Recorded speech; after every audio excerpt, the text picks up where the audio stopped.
Hi, this is the Digital Tech Explainers Part 1, brought to you by AfricanEdTech Project. It's for absolute beginners, and you can call me Mimi Digital.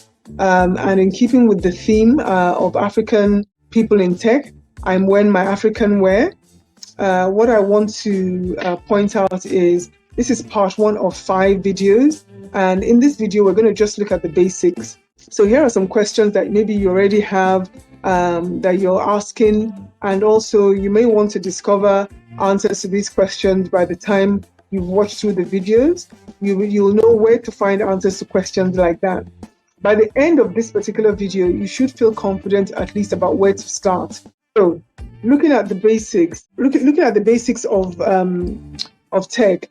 Let's start with common terminology. You'll hear people talk about software, you hear people talk about hardware. There's the visible and the invisible parts of both.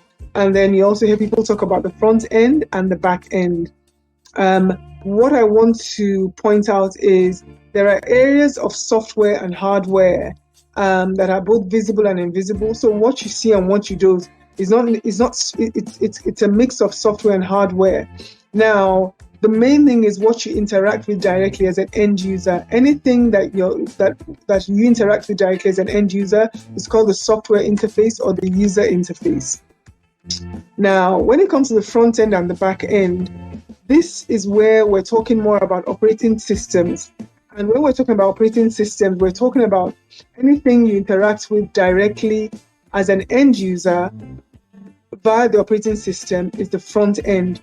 And that can be created by coding and non-coding experts. So this becomes an opportunity for you to find your role or find a new job or move into tech, because you don't have to be an engineer to work in tech, because you might be involved in the front end. And then, of course, for engineers, you find roles in the back end. And so the back end is created by engineers. And this is something you would not generally interact with directly as an end user. So your operating system for the front end and the back end to work together will usually be Android or iOS or Windows.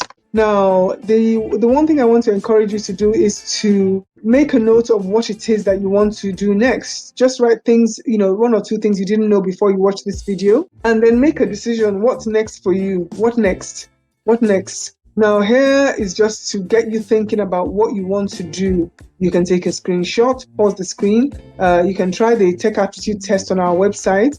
But also I encourage you to just do something, take a step to move you forward in your digital tech journey. Thank you for watching, and this is the end of part 1. Please click to watch the next video. Thank you.